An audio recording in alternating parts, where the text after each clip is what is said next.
Hello folks, thank you for joining us for the webinar. I am Janish and I'll be your host for today. I'm the Product Marketing Manager of AppViewX.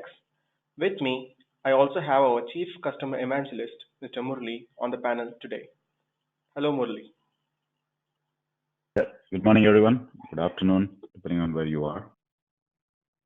If you have any questions during the webinar, please feel free to use the questions tab in your webinar window to send us your queries. We'll definitely address them towards the end of the webinar.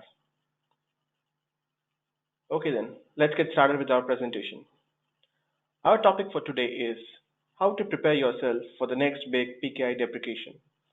But before we talk about how you should prepare yourself, let us put some context into why you should be prepared first.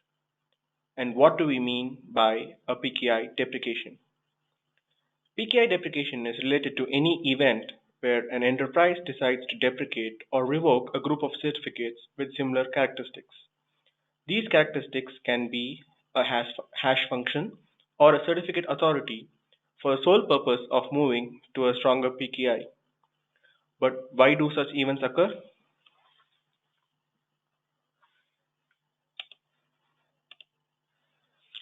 For the last couple of years, browsers have been tightening the noose around the use of HTTP, penalizing web pages still using HTTP with the website untrusted warning, so that web owners move to a safer alternative. Due to this, HTTPS has seen a 37% growth year over year. In fact, Firefox reports that over 70% of web pages loaded last month were using HTTPS, and Chrome has claimed to hit over 80% in the US alone.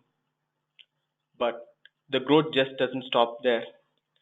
In an increasingly digital world, certificates have also started appearing in diversified applications with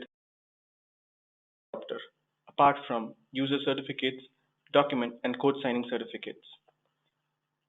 This increase in use of digital certificates for encryption and trust has also attracted malicious actors for misusing digital certificates. Malicious actors use these digital certificates to hide in plain encrypted traffic. In fact, Zscaler in their SSL threat report has seen a 30% increase in encrypted payloads that used fake certificates. These fake certificates had valid digital signatures, most of it being domain-validated certificates. This isn't surprising as DV certificates do not have a stringent vetting process. But what is most surprising is that there's a thriving market in the dark web that sells valid certificates for just a couple of $100. And this has made access to a fake digital certificate much easier. This is why there's a huge onus on the security task force, which primarily comprises of browsers and operating systems that maintain the certificate trust store, to actively prevent compromised certificates from being misused by malicious actors. How do they achieve this? This can be either done through certificate transparency programs or by having teams working round the clock to identify vulnerabilities in these certificates before such actors. If you look closely into these certificate deprecation cases, they can be primarily grouped into three categories. They can be based on a cryptographic vulnerability, a private key compromise, or even a faulty certificate authority.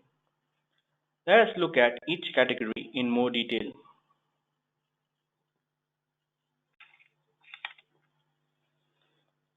So what is a cryptographic vulnerability? This case arises when any one of the following three pieces of a key's cryptography is broken. It can be a key algorithm, a key length, or hash function. Just as an RSA 1024-bit key weakness, or even a successful collision in a hash function such as SHA-1. This event is actually becoming frequent in the recent times. Why? With a lot of cheap and ever-increasing compute power at anyone's disposal, it has become relatively easier for hackers to crack algorithms in a shorter time frame. What is an accepted standard now has the potential to become obsolete in a couple of years. This eventually makes you shift to a stronger PKI. Yeah, with the symmetric key algorithm, there's always a challenge where it's a matter of catching up to rather breaking the algorithm and getting access to it, right? And there's always a race between you know the more secure algorithms and more faster compute power to address those. Yeah. So yeah, but as with any hackers attack, right, it need not just be on the cryptographic vulnerability. It can also be multi-vector. Hackers not only focus on breaking these algorithms, but also focus on compromising certificate authorities and their corresponding registration authorities. By gaining access to either systems, they circumvent the stringent vetting process that certain high-value certificates demand and automatically get valid and trusted certificates issued for them. In the case of a total compromise, a hacker may also gain access to a certificate authority's private key. Though this is a very rare event, this is totally possible. And in some other cases, a hacker need not be directly involved for a certificate misissue.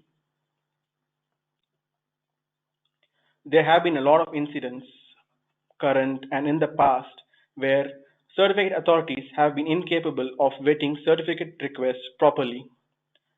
They have ended up issuing certificates to people who are not the rightful owners of that particular domain, impersonating popularly used web applications such as Google and Yahoo. These events are particularly inevitable, right? But when this happens, you must be prepared. How can you be prepared, or how should you be prepared?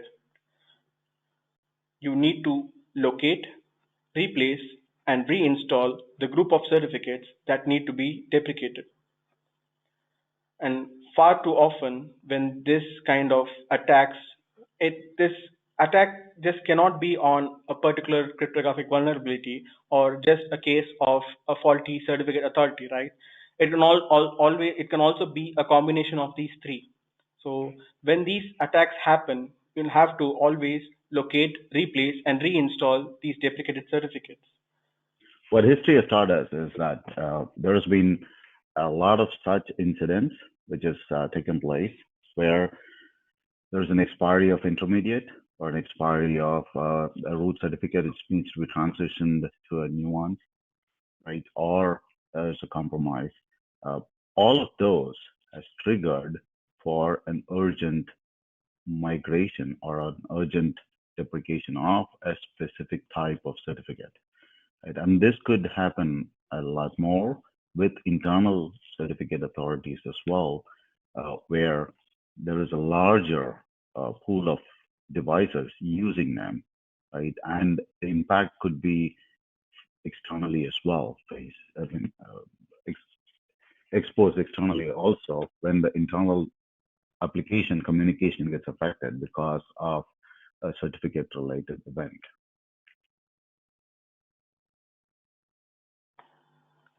Yeah, so whether it be an internal certificates that you're using on your internal servers or external certificate, so you need to have a template to follow such that so that your migration is successful. We give you the following 6 steps that can be useful while executing such deprecation projects. The first and the most important step in any such project will always be discovering and identifying the certificates that need to be deprecated. It need not just be certificates that are going to be deprecated, but maintaining an updated inventory always. After your inventory is done, you have to assess the inventory. With this, you can ensure that you have no nasty surprises when the deprecation is formally enforced by the security task force. Once your inventory is built, you need to take stock of its corresponding owners. You need to reach out to them, or you need to identify the teams that own the certificate groups, reach out to them, and keep them involved in this migration process. And also, another important step in this assessment will be to prioritize each certificate group based on your business need. All urgent or critical business applications need to be moved first, and less impacted applications can be moved later. Once the assessment is done, next comes the migration impact analysis. With this migration impact analysis, is what you can do is, so suppose if you're moving from a certain PKI, from a weaker PKI to a stronger PKI, all your legacy servers must be supporting a stronger PKI. If it doesn't support, then you actually have to phase out that legacy server before actually initiating the PKI migration. Once your PKI migration impact analysis is done, you can initiate the PKI migration according to the priority that you had set during the certificate inventory assessment.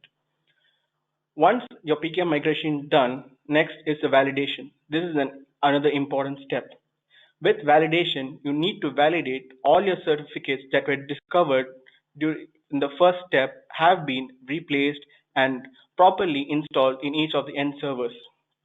Once this process or once this migration has been validated, next is creating policies, so that since these policies are all manual, or your employees should not fall back to the weaker PKI. So you have to create an enforceable policy so that all your employees are actually adhering to the latest policy trends or latest PKI standards. So in all these steps, there are a couple of things that we need to be aware of, right?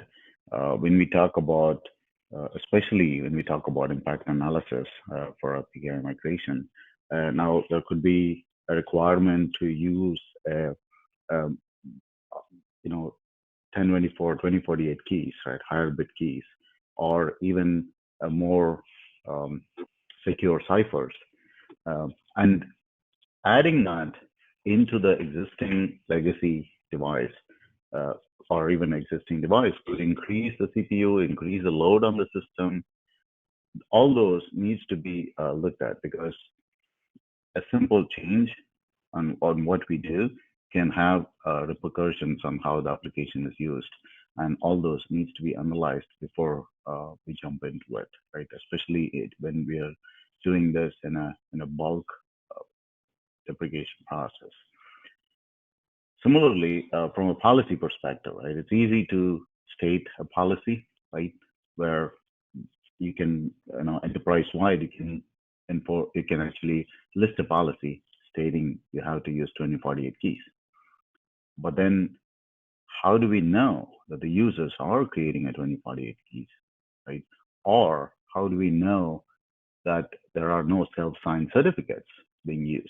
Right? There could be a policy that says you should use only these two CS or only these CS, but it is so easy to generate a self-signed certificate using an OpenSSL. Now, users, instead of going through the process of requesting a new CERT through the multi-step process, where they might have to get some approval for the funds and things like that, they might rather shortcut that to create a self-signed certificate and deploy and use it internally. It might not be customer facing, so technically they would feel that it is okay to use it internally. But then there are a lot of security challenges, and also if that expires, depending on how they use it, if they are using it for communication between the applications, if that expires, that could have a ripple effect on the customer facing application. So a lot of these needs to be looked at in detail as to how we address in an enterprise.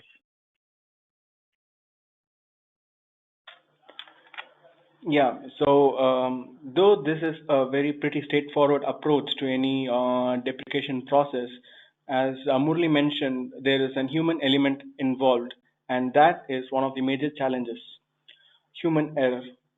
Documentation, it can be a documentation error, as in of when you're trying to discover all certificates, and some certificates may get undocumented, and also it can be configuration errors when you're trying to configure those certificates on your applications.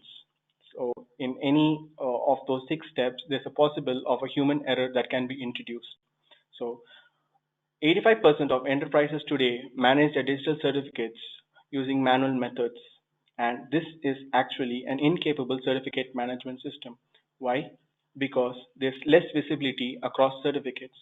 We'll have to maintain, as said, there can be undocumented certificates, and there can be certificates that are internally generated or self-signed, and those certificates do not often get documented. And less visibility across all the certificates can have a ripple effect, and your inventory will not be always current. And proper policy enforcements, right? So if you're moving to a higher bit key, and if all your employees are not informed and of that particular policy, and you can always fall back to a weaker PKI, and so actually your whole migration process gets invalidated. And even poor control, even as simple as managing your private keys, which are a very important part of your public key infrastructure. With your private keys, hackers can actually impersonate your public facing systems. So even the propagation of these private keys are not properly managed using manual management techniques. And this is a major challenge. How do you overcome this major challenge? This major challenge can be overcome using a certificate lifecycle automation. Gartner recommends the use of such a tool when the number of certificates in an infrastructure exceeds 200 to mitigate a variety of risks that were discussed in the previous slide. When we talk about a certificate management solution, right, some of the key things that we need to look at is, does it make the life easier for the app owners or the administrators who are requesting the certificate? Because if it doesn't, then they are going to fall back to the old ways, right? And this might be there as an add-on to it. Unless if there are 10 steps that they do today to renew a certificate or even deploy a certificate, if that reduces to say 5 or even 2, it's easier for them to follow the manual step because they know it, they've done it for years, right? Than going through a completely new process, which they have to learn and follow. Even if it is enforced, stating that this is the only way for you to request a certificate, what we have seen is that they might, if for internal systems, they might look at doing things manually or using a self-signed certificate instead of going through a painful process. So one of the key use cases in certificate automation is to have the ease of use, especially for the app owner or the requester who is going to use that certificate.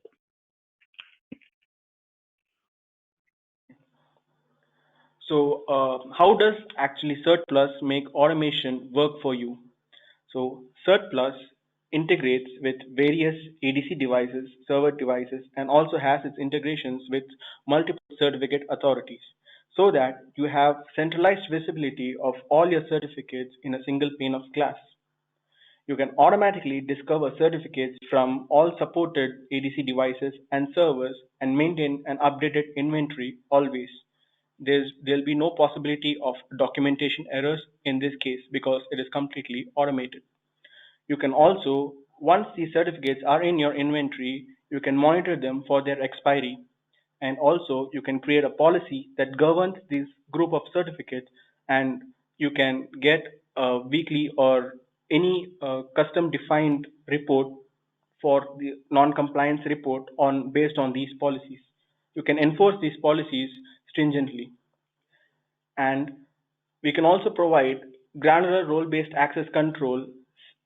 Say, for example, if a particular group of users should not have access to a particular certificates on a particular server, then you can actually assign those particular privileges that are necessary for that particular user.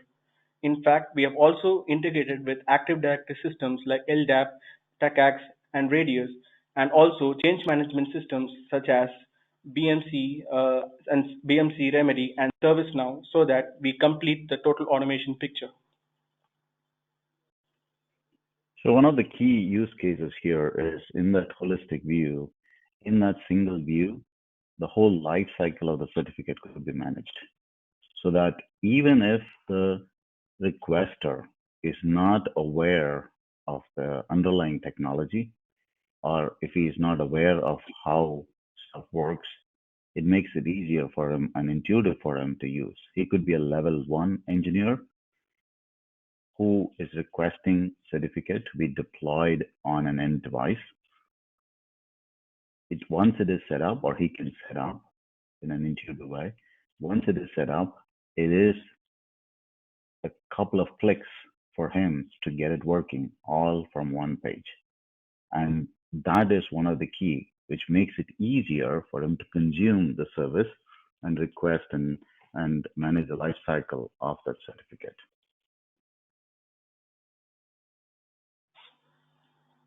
Okay. So the one-step deprecation process. So we have talked about the 6 steps, right? So what we do here is it is just one step for the user, but the underlying fact is that all the 6 steps are internally managed by CERT Plus. All the 6 steps are internally automated. So once you discover certificates and pull it into your certificate inventory, so this is a sample Symantec certificate migration, right? So you can just select Symantec certificates from your inventory pool and choose a certificate authority of your choice. You can generate the CSR, submit that CSR to your certificate authority, and get new certificates. And if you wish, you can automatically push these certificates to the end devices, or you can email a report saying that these certificates have been reissued and send these reports to to the corresponding teams so that they can manually use those certificates and push it to the end devices. And this flow is totally customizable. You can add an change management system, or you can add a service desk, or a service now, or a BMC remedy system, so that you can automatically create a ticket once you start this process. And you can also, these need not just be Symantec certificates, right? It can be it can be used for future purposes also. It can be certificates of any particular characteristic, of any common characteristics that can be grouped and actually be replaced in bulk. So this is a reference workflow, right? So we provide a sample reference workflow.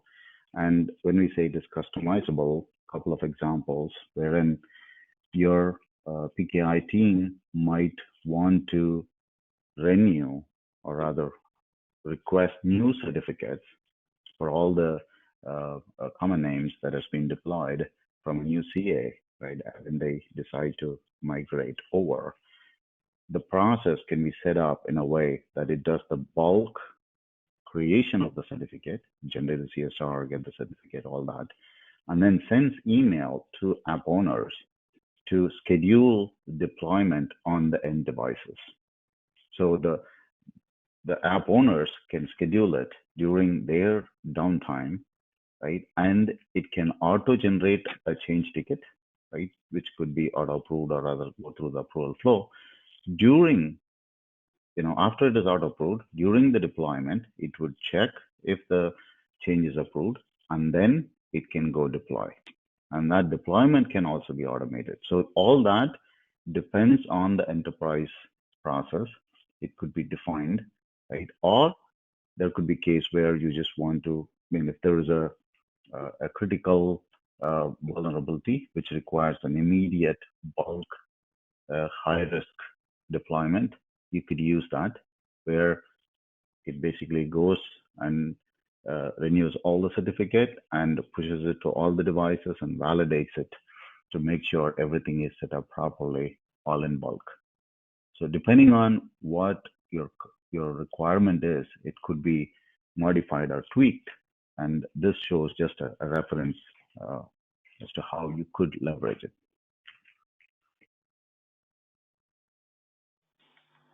Okay. So let's look at how one of our customers have implemented CERT Plus in their infrastructure. So one of our customers wanted to manage close to 10,000 plus certificates spread across 700 multi-vendor devices that were, and all these certificates have been issued from 4 different certificate authorities. And more than 60 users have been onboarded into this solution so that they can give granular role-based access control based on a particular region where where that CERT Plus is deployed. Okay, so before using CERT Plus, this company had to manually log into each device to identify the certificates in them, or even switch between the views of certificate authorities to get visibility into their certificates. So with CERT Plus, what we did is we gave centralized visibility and pulled in certificates from all these certificate authorities and all these multi-vendor devices and gave it in one single screen. That made it easier for them to manage. And another problem they were facing is manually provisioning these certificates into these multi-vendor devices. With CERT Plus, we had automated it. But through this automation, we can reduce risk, cost, and delays in certificate management. Up to 70% can be 70% reduction in issuance time. Issuance time, as in getting in touch with a certificate authority and getting a certificate back into your inventory and pushing it. In 83% reduction in deployment time, meaning once the certificate is in your inventory, pushing it to the various devices or associating it with any application. And up to 70% reduction in validation time. Validation as in validation of any migration project that you may undertake.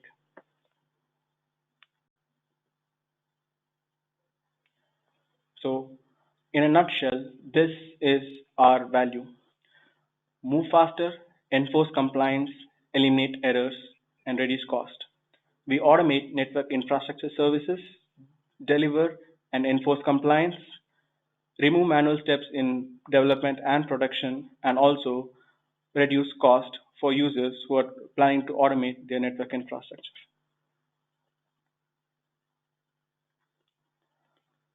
Do we have any questions so far? If you have any questions, feel free to add them in the questions tab.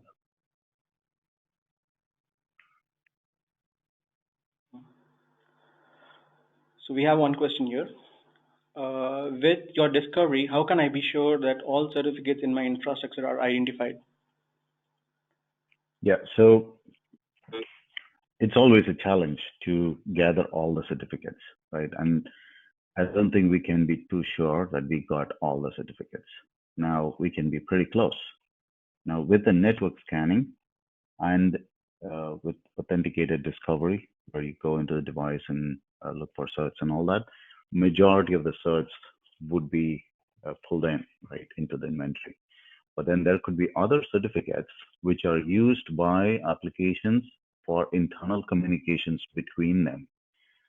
Like it could be a self-signed certificate. So unless we look at the network traffic, we wouldn't be able to capture those certificates. But with the standard scans, pretty much majority of the certs would be captured and inventoried.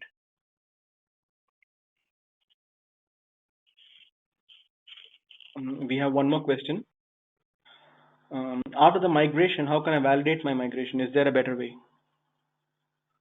Yeah, so that's an important step. I think it's a pretty good question, because that's one of the challenges, right? Where we requested a new certificate, right, and we deployed it, but how do we know that it's deployed the right way? Does it have the right intermediates? Does it have the chain for the browsers to be validated? So with CERT Plus, we have two ways of validating. One is we go connect to the device, make sure the configuration, right, that needs to be set up for that particular certificate is set up the correct way.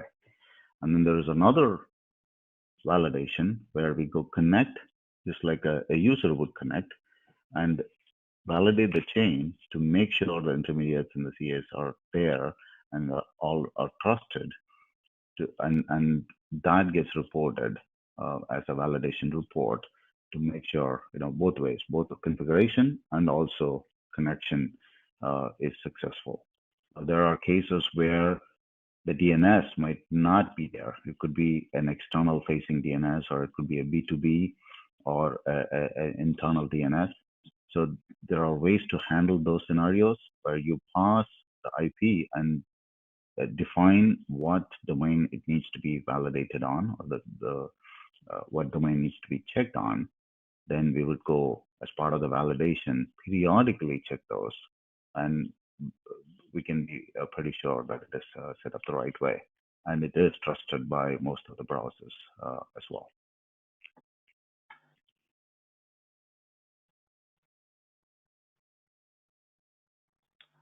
Do we have any more questions?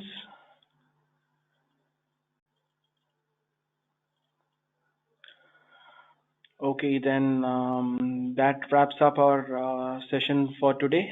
And if you'd like to get started with AppViewX CERT Plus, you can visit our website, and we have a free AppViewX available on our website. You can download it, and it is we have also provided how to install it, and everything is pretty much there available. You can use it you can deploy it, and you can have a hands-on trial of CERT Plus. Okay. Right. Thanks for your time. Yeah. Thank you, everyone. I'll send you the recording of this webinar shortly. Thank you.